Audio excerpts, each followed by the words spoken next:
عليكم طلبة، نتمنى تكون مزيان ان شاء الله. المهم يعني راه كل مرة كل فيديو خاصة في الفوجونيز كنقول لكم انه غادي يكون اخر فيديو، ولكن صافي هاد المرة اخر فيديو فريمون، حيت كما كتشوفوا معايا راه وصلت انايا الكونترول نورو اندوكرانيان اي لو سيكل ايتيرا. المشكل انه كتقطع ليا الكاميرا غير كدوز 35 دقيقة صافي كيتحبس ليا التصوير. داكشي علاش كنخلي داك الفيديو كنلونسيه كما هو وكنرجع ندير ان اوتر فيديو منها. نيت الفيديوهات ما يجيوش طوالين بزاف حيت اصلا الشرح راه ممل، راني عارفه ممل هادشي بزاف. المهم غادي نكملوا على بركه الله باش ما ترجعش تقطع تاني حيت اصلا ستوك في التليفون. المهم le contrôle neuro-endocrinien et le cycle utérin. Durant les premiers jours du cycle, l'hypothalamus sécrète des petites quantités de GnRH et le lobe intérieur de l'hypophyse produit de la FSH. يعني أنه خلال دورة الرحم في الأيام الأولى ديالها، في البداية ديال دورة الرحم كيتم لينا الإفراز ديال كميات صغيرة من GnRH بواسطة الهيبوثالاموس. هاد الهيبوثالاموس كيعطينا غير شويه كميات قلالين من GnRH، ولكن ليبوفيس او لو لوب انتيريور ديال ليبوفيس كيعطينا كميات عاليه او عاديه من الاف اس اش. الوغ الاف اس اش كيتفرز لينا من طرف لو لوب انتيريور دو ليبوفيس في البدايه ديال دوره الرحم، وفي الوقيته اللي ليبوثالاموس كيعطينا كميات قلالين من GnRH. رجع الاف اس اش. الاف اس اش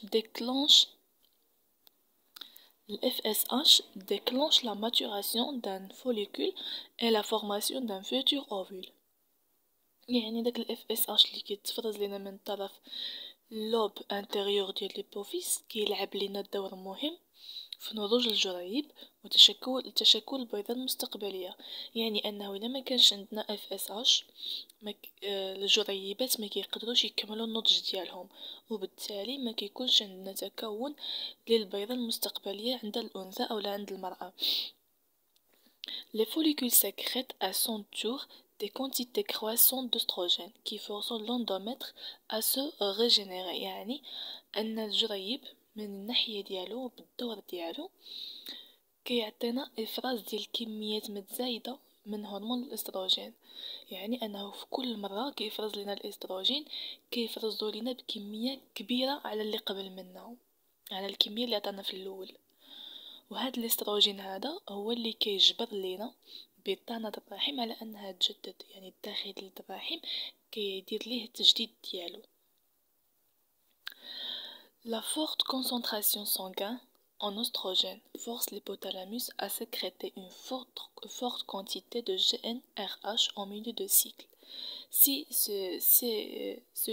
celui dure de 28 jours.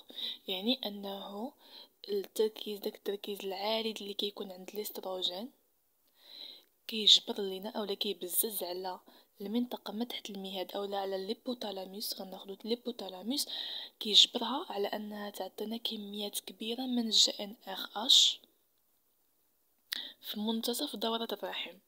يعني انه فاش كتكون عندنا دوره الرحم المده ديالها 28 يوم كيجيو حتى اليوم الرابع، خلال اليوم الرابع عشر يعني المنتصف ديال الدوره،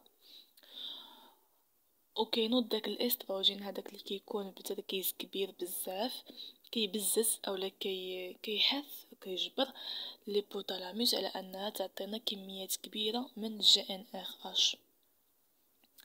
Il s'ensuit une rapide production de LH par l'hypothalamus. وهنايا كيوقع علينا انتاج سريع خفيف ظريف ديال ال اش بواسطه الغده النخاميه. لان الغده النخاميه كتعطينا دغيا ال اش بشكل سريع بزاف. Cette montée de LH déclenche l'ovulation et la transformation du cellule en un corps jaune.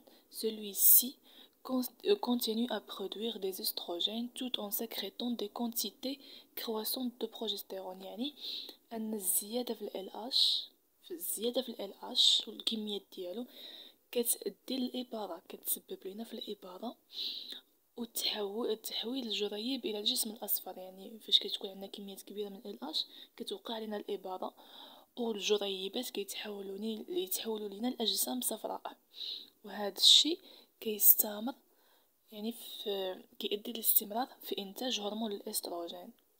مع بطبيعه الحال هذا الافراز ديال الاستروجين كتصاحبه كيكون معه واحد الافراز ديال كميات كبيره متزايده من البروجستيرون. يعني الانتاج ديال هرمون الاستروجين كيكون معه افراز كميات كبيره من البروجستيرون. فاش كتكون عندنا كميات كبيره من LH وكتوقع لنا الاباضه والجريب كيتحول لجسم اصفر. Le progestérone agit sur l'utérus en stimulant la vascularisation de l'endomètre, son développement glandulaire et l'accumulation du glycogène. يعني أن البروجستيرون هو اللي كيخدم لنا على الرحم. يعمل البروجستيرون على الرحم عن طريق تحفيز الأوعية الدموية في بطانة الرحم وتطور الغدد وتراكم الجليكوجين. يعني أنه البروجستيرون كيعمل على الرحم، كيخدم على الرحم والتسيير ديالو عن طريق انه كيحفز الاوعيه الدمويه داخل بطانه الرحم، كيحفزها وكيؤدي لتطور الغدد اللي موجوده في الرحم ديال المراه وتراكم الجليكوجين. يعني البروجستيرون مسؤول على تطور الغدد داخل الرحم، تراكم الجليكوجين فيه وتحفيز الاوعيه الدمويه ديال بطانه الرحم. Ces modifications produites lors de la phase dite sécrétoire permettant à l'embryon de s'implanter dans l'endomètre. Le passage d'un cycle au suivant. يعني أن هذه التعديلات كاملة خلال المرحلة الإفرازية للجنين كتسمح لنا بالزرع في بطانة الرحم والانتقال من دورة إلى أخرى. يعني أن كاع التعديلات اللي كتوقع داكشي كامل اللي كيوقع خلال المرحله الافرازيه للجنين، فاش كيتم الافراز ديال الجنين كتأدي لان السماح بالانتقال من الدوره الاخرى. يعني كننتقلوا من الدوره الجنينيه اولا من دوره الرحم الى دوره رحم اخرى. فاش ما كيكونش عندنا الاخصاب كون il n'y a pas de fécondation au cours d'un cycle menstruel normal, l'hypothalamus puis l'hypophyse réagissant aux fortes concentrations des hormones sexuelles mises en circulation par le corps jaune. يعني أنه خلال الدورة الشهرية العادية، فاش كتكون الدورة الشهرية عادية، الوطاء أو الغدد النخامية كيتفاعلوا مع التركيزات العالية اللي كتكون عندنا من الهرمونات الجنسية المنتشرة في الجسم الأصفر. يعني أنه خلال الدورة الشهرية كتكون عند الأنثى كيكون عندها هرمونات زايدة، هرمونات جنسية بتركيزات عالية، بتركيزات كبارين كتكون منتشرة داخل الجسم الأصفر. وخلال هذه الدورة الشهرية العادية هاد الهرمونات كيتفاعلوا مع الغدد النخامية للرحم والوطاء. Cette rétroaction entraîne une diminution de la production de LH et par voie de conséquence la dégénérescence du corps jaune vers le 22e ou le 23e jour du cycle de 28 jours et la production d'hormones par le corps jaune diminue elle aussi. يعني أن التغذية تؤدي هذه التغذية ديال الرحم التغذية راجعة إلى انخفاض في إنتاج LH، وبالتالي تدهور الجسم الأصفر في حوالي اليوم 22 أو 23 من دورة الرحم اللي كتستغرق 28 يوم، وكينخفض إنتاج الهرمونات بواسطة الجسم الأصفر. يعني أن الجريبات أو البيضات يعني داخل الرحم كتكون واحد التغذية كتكون راجعة. يعني فاش كينقص لينا الانتاج ديال LH، فاش يدير كتكون ضعف التغذية كيؤدي لنا الانخفاض انتاج LH، وبالتالي الجسم الاصفر كيتدهور وكيبدا كيتلاشى ابتداء من اليوم 22 او 23. قلنا ان الابره كتوقع في 14. اذا في حاله ما كانش فيكونداسيون، ما كانش اخصاب من اليوم 14 لليوم الثاني لليوم 22، كيتم التدهور ديال الجسم الاصفر والانخفاض في انخفاض الانتاج الهرمونات. يعني ما هذا الجسم الاصفر ما كيبقاش ينتج لنا دي هرمون، ما كيعطيناش هرمونات جدادين حيتاش اصلا ما تمتش التغذيه ديالو. هذه هي اللي كنهضر عن التغذيه، ما تمتش التغذيه ديالو، وهذا الشيء كيؤدي التلاشي ديالو بطبيعه الحال. هنايا عندنا فاش ما كتكونش لا فيكونداسيون. الوغ سالينا، هذا كان اخر فيديو ان شاء الله في الشابيتر الرابع ديال لا غاميتوجينيز. كما كتشوفوا هنايا انا ديجا دايره التلخيص ديال لا فيكونداسيون، يعني غير بين ما تحطوا وتبارطاجيو لي فيديو كاملين ديال لا غاميتوجينيز عفوا، غادي نبدا في الريزومي ديال لا فيكونداسيون ان شاء الله بالتوفيق للجميع يا ربي.